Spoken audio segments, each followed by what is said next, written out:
Thank you for joining us. This is the Urban Therapist, and I am your host, Eddie Jean Hall Jr. And joining me today, as always, is my good friend, the producer and the co-host of the Urban Therapist, Mr. Lewis Rhodes. How you doing today, Lou? I'm phenomenal. You're always good. Yeah, Lou, phenomenal, fantastic, great. I have no reason to not be, but I always look forward to another episode of the Urban Therapist because we want to learn new things. We want to learn things that we can share with our friends, and we want to take away things that we can add to our lives to make them better. Well, man, listen, man, I appreciate you being here, being the co-host and the producer. Because trust me, folks, if it wasn't for Lewis, I'd be out on the side of the highway with a sign saying, "I am the Urban Therapist. Please listen to my show." That's the way it would be. That's the way it would be going. Well, we appreciate you, man. And listen, we want to thank you for joining us. And I want to thank those of you who have responded, emailed us, and shared with us that you enjoy the show. We want to remind you that we are now on Twitter, Facebook, Instagram, YouTube. We are also now on Apple Podcasts. Apple Podcasts. There we go. You can listen to us on your iPad. And we are also on Spotify. So, yeah, man. So, I am excited. And so, listen. Okay, now you're showing off, man. I got to hit you with that. I got to hit you with stuff that you ain't ready for. Oh, now you show it off. That was too cool. So, folks, listen. But now, if you really want to see something cool, if you're listening to us, when you get a chance, you got to go to YouTube and just check out the introduction. Just check. Because Lewis put together probably one of the coolest introductions you will see for a video podcast, man. I am telling you. So, yeah. So, again, thank you for joining us. Enough about us. Let me tell you about our show for today. We are continuing our series on the stages of grief. We are continuing our series on the stages of grief. As I shared with you on our last show, I lost my mom a few weeks ago, and that prompted me to really dig in and to do some introspection, and also it just made me realize, even though I've worked with people for years and worked with people and helped them through the process of dealing with the loss or the death of their loved ones, dealing with it myself at this particular point in time in my life, and watching her go through what she went through, it just made me realize how important it is for us to understand the stages of grief and for us to talk about this. So if this is something that you find a little difficult, I understand. You might want to turn this off right now, but you may want to recommend us to someone who may need to hear about this so they can get a better understanding of what they may be going through. Or if you're trying to help a friend or a loved one who is dealing with the death of a loved one, or who is dealing with a loss of something very important in their life, understanding the stages of grief will help you and will help you in helping them. All right. So with that being said, we're going to go ahead and get started. And we are going to start with this. Let me hit you first with the 5 stages of grief. Now, listen.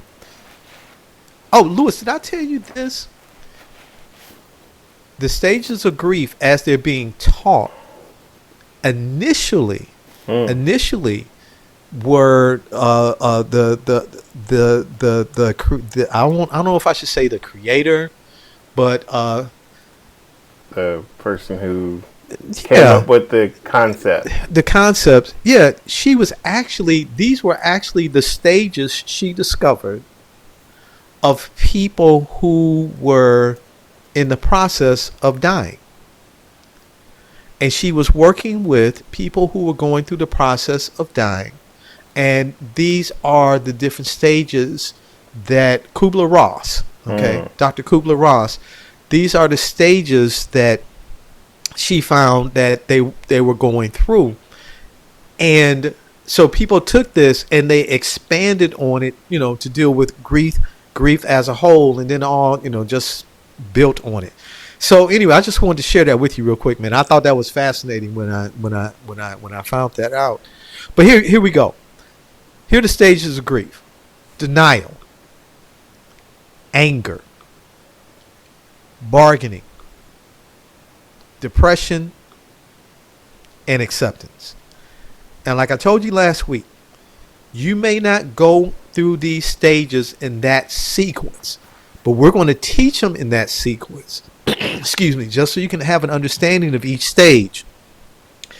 You may go through different ones at different times. You may go through a couple of them at the same time. Your whole process of grieving may look totally different, but we want you to get a good understanding of the 5 stages of grief, or what's basically taught.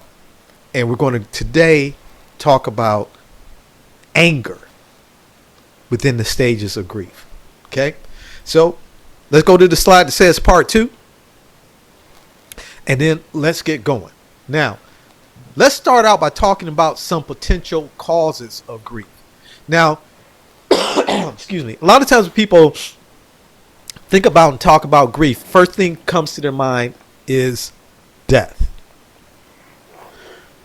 But there are other things that can happen that can cause grief. I've got a little list here for you. All right. First, top of the list we think of the loss of a loved one. But also the loss of a friendship or a relationship can cause grief. The loss of a job, a business, or income. Loss of control. Loss of independence. Loss of physical ability. And you keep going. Loss of social support. Loss of a home. Loss of your rights. Loss of identity. Traumatic events or disasters. Changes to the daily life. These are things that can cause grief. So when we're talking about dealing with grief and we're talking about going through the stages of grief, we're not just talking about dealing with death as far as the death of a loved one. We're talking about the death of different aspects of our life. Remember last week we talked about dealing with grief is dealing with a change in our reality, learning how to deal with a new reality because of the loss. So last week we talked about denial and how denial is like a buffer, gives us an opportunity, gives us that chance to absorb the impact of the loss, much like an airbag being deployed causes us to be able to absorb the shock of an accident. So now what we're going to talk about is the second stage of grief, anger. We're going to talk about anger. Now, this quotation, pain from a loss is often redirected and expressed as anger. This is important because when that traumatic event happens, when that loss takes place, I'm trying to deal with it. And the way I may deal with the pain is by expressing it through anger. Some people may cry. Some people may laugh. Some people may get, sad and down. But some people may redirect it and use anger to express the pain. So again, I want you to understand, like denial, if this is what you go through, it's okay. So anger is a natural process of dealing with grief. The next slide, which says this. Here are some of the ways of things anger can look like. pessimism, cynicism, sarcasm, irritability, being aggressive or passive aggressive, getting into arguments or physical fights, and increased alcohol or drug use. So I can be dealing with grief and I could be in the anger stage. And this is this is how my anger could be coming out. These different ways, through my sarcasm, my cynicism, my irritability, being aggressive or passive aggressive, getting into arguments, physical fights, increased alcohol or drug use, because I'm dealing with the pain, Lou. And so what's important for us to understand, and people, what I want you to understand is this. When we are going through grief and we're going through the stages, anger is a way of expressing ourselves. So don't tell people you shouldn't be angry. And don't be upset with yourself because you are angry. We're going to talk about that a little bit more tonight. Now, let me show you what anger can look like. Anger can look like shock. No, you're good. There we go. There we go. Yeah. Sorry about that. You're good. Anger can look like shock. It can look like numbness. It can look like confusion. It can look like shutting down. So you notice how when we talk about what anger can look like and what anger can feel like, this is what anger can feel like. I can be feeling these things, and it's my anger dealing with the grief. It's my anger coming through. Shock, numbness, confusion, shutting down.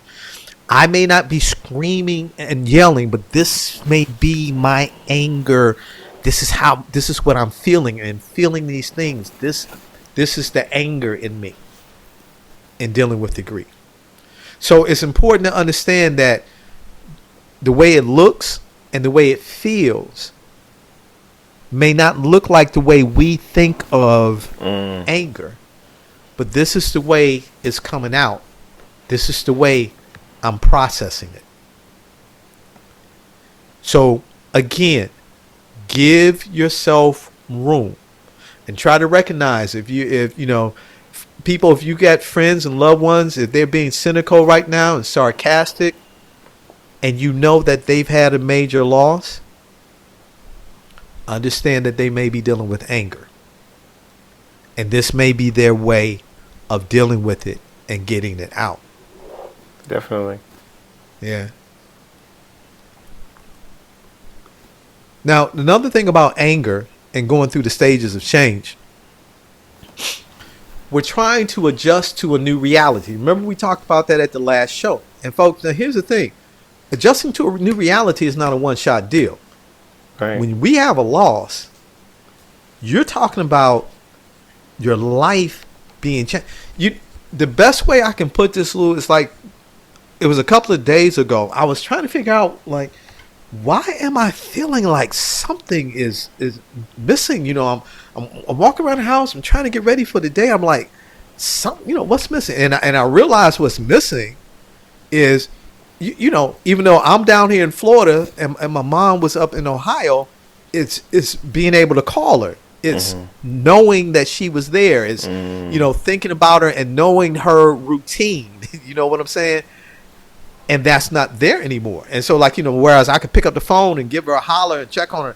Hey, Mom, what you doing? I used to call her by her first and middle name. Just call her Grayson May. Hey, Grayson May, what you doing? But that reality is not there now. Right. And so, I had to realize this is a part of that emotional discomfort, and there's much to process, and that anger may feel like it allows you an emotional outlet. Being angry is a way to deal with the discomfort. But we got to be careful in how and where we direct our anger. We got to be careful not to direct it at other people. We got to be careful not to try to use drugs and alcohol to soothe the pain. And I guess the most important thing is we got to recognize that we are actually angry. You know, for some people, they want to try to suppress that or put that down. Oh, I'm not mad. I'm not upset. You may be. And if you are, it's okay. You know, I was reading that, you know, sometimes we're mad at the person that we've lost because we don't have them anymore. And we're mad because now we've got this new reality without them and we want to blame them and we're mad and we're upset. It's okay to feel that. Listen to this.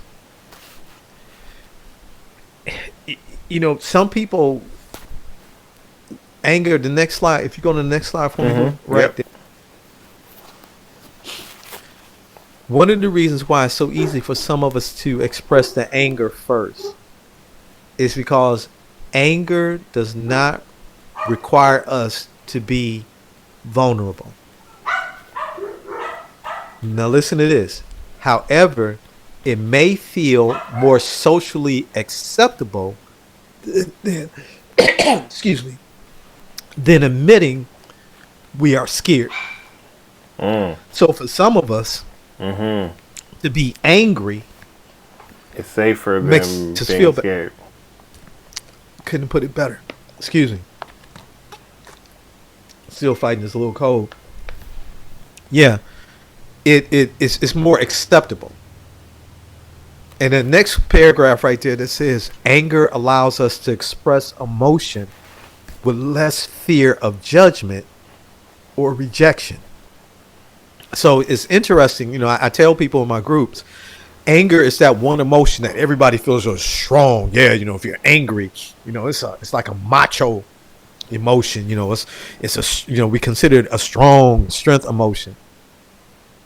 So it's easier for that to come out because I think you're gonna understand that, and I think you're not gonna judge me for being angry, but you might judge me if I'm depressed. You might judge me if I'm sad. You might tell me, man, you need to go on and get over that. You need to go on with your life and keep moving on. Anger, again, allows us to express our emotion with less fear of judgment or rejection when we're dealing with and going through the stages of grief. Now, here's another quotation. Anger also tends to be the first thing we feel when starting to release emotions related to loss. So after I'm coming through the denial and I'm starting to get past that, anger tends to be the first thing I feel. And the other thing about that is it can leave me feeling isolated in my experience because when I'm feeling angry, you know, when I'm angry, we don't want anybody around us. We want to be by ourselves. You know, we don't want to talk to anybody. And then the other thing is we push people away. That next slide, it can also cause us to be perceived as unapproachable by others in moments when it could benefit, when we could benefit, I should say, from comfort, connection, and reassurance. So my anger is coming out and people are seeing me angry. They're hearing it in my voice and they're seeing the anger because the anger is coming through my pessimism and my cynicism and my sarcasm. I'm like, I'm not mad. I'm not upset. I'm all right. I'm all right. But I'm irritable and I'm hard to be around.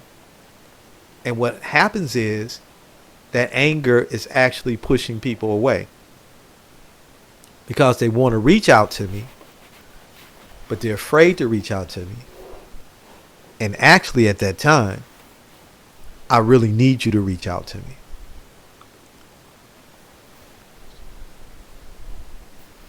Let me share this with you real quick and reaching out to someone you love who is going through the loss of a loved one or the loss of a relationship or some of the losses that we talked about. And they're going through denial and anger. Just listen. Don't try to save them from their emotions. Mm. Just like if I'm going through denial and I'm going through anger and you hear the sarcasm in my voice or the cynicism or, the passive aggressiveness, just give the person room. The best thing that we can do for people that we care about that are going through the stages of grief is to have an open ear and to listen. You don't have to have the answers. You don't have to try to pull them out. I know it's tough, it's difficult because you see what they're going through and you want to help. Give them room. And give yourself room. Don't go in trying to play Superman or Superwoman, and don't take them personal at the time. Remember, like I said, that anger is a natural expression. And the anger is not directed towards you. The anger could be directed toward the person that they lost, the situation that they lost, the event that caused it. Mm-hmm. The anger could be directed toward themselves because they could be Sure. feeling like, what else could I have done? Yep. Here's one other thing dealing with anger.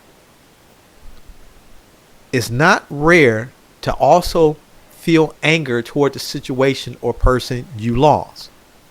Rationally, you might understand the person isn't to blame. Emotionally, however, you may resent them for causing you pain or for leaving you. Mm-hmm. So this Yep. is why it's important. I'm sorry, Luke. Sound like you want to say something. Oh, Please go yeah. ahead. I mean, I'm just reliving different experiences Okay. in my life, and yeah, that's exactly. It's easy when you're not in this situation to really have this type of insight. But yeah, when you're in the middle of it, you're in the heart of that grief, or you're watching someone who you care about go through it, and seeing them go through these phases. Yeah, that's the stages. Yeah, that's exactly what I remember and recall. And so, folks, what I want you to understand, like Lewis is saying, this is natural. This is natural. The anger is natural.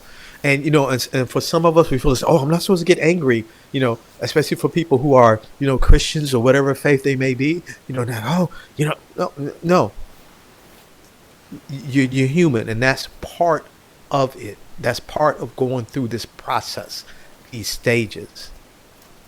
And that last quotation there, emotionally, however, you may resent them for causing you pain or for leaving you, then you may get angry at yourself for feeling the way that you feel. And I want to share with you again, believe it or not, it's okay. It's okay. I got 2 more slides before we call it a wrap for the night on this and talking about anger. Try to remind yourself that underneath your anger is pain. You get that? See, underneath that anger is pain. We started out tonight talking about that. I'm dealing with my pain through anger. I'm dealing with my pain through denial. And even if it might not feel like it, I love when I came across this. This anger is necessary for healing. Yep.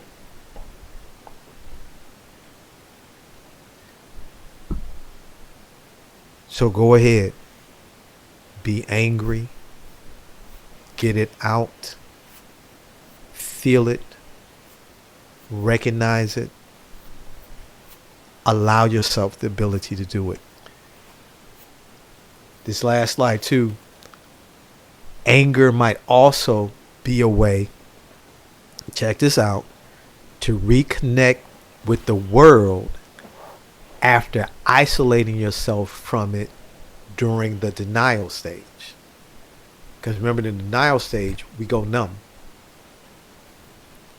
When you're numb, you disconnect from everyone. When you're angry, you connect, even if it's through this emotion.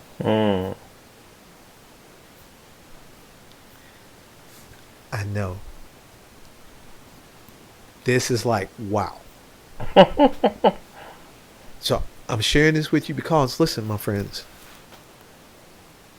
it's important that we learn how to give ourselves room to go through this and to take the mysticism out of this. So go ahead. Allow yourself to be angry. Understand what anger does for you. It helps you in dealing with the pain. Sometimes you may be angry with the person for the loss that was created. That's natural. But no, you're not a bad person. You're not an evil person. You are just going through the stages of grief. And so listen, I want to remind you, grief.com, the Hospice Foundation of America, and the National Alliance for Mental Health, NAMI, those are 3 places where you can get information. And then the next slide, if in the process of the things that you might be going through, you've been having thoughts of harming yourself, this is the National Suicide Prevention Hotline. That number is there. People are there to help you. And we're gonna make sure we have that slide up for every show, because we want you to know there's help out there. Okay? And for those that are listening, it's 800-273-8255. 800-273-8255. If you're listening and you don't see the slide, just want to make sure that you... Okay. So we also want to remind you, too, you can find us on Twitter, Facebook, Instagram, our email, I am the Urban Therapist. I am urban.therapist@gmail.com. And pretty soon we're going to have our website up. But these are the different places you can find us: Facebook, Twitter, Instagram, YouTube. Hey, we want to thank you for joining us tonight. You know, Lou, I know the shows that we're dealing with right now are, we're dealing with some serious stuff. But one of the things that we committed to when we first started the Urban Therapist was that we were going to talk about topics that at times are difficult to talk about. And learning how to deal with loss is one of them. So I want you to understand the stages of change. I want you to know, hey, even though I've worked with people and dealing with it, I am learning to work through it myself. And so we got a few more shows that are going to be covering the next few stages that we hope you find helpful. And again, not just for you. You may have someone that's going through some things right now, and this information could be helpful to them.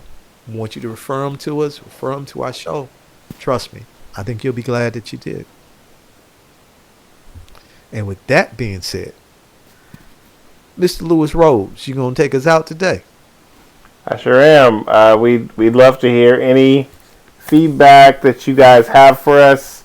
Again, you can reach out to us on any of those social media platforms that we've mentioned earlier. You are free and welcome to share this show with anyone who you think would benefit. Share it with friends, share it with relatives, share us with acquaintances, coworkers. A lot of times, and like he said, this is a more serious topic, but sometimes we even give other advice or things to consider that you might just want to kind of say to a person, hey, I want you to listen to this because you might think that there's something they're experiencing that they could benefit from. So we really want you to feel free to use this as a resource.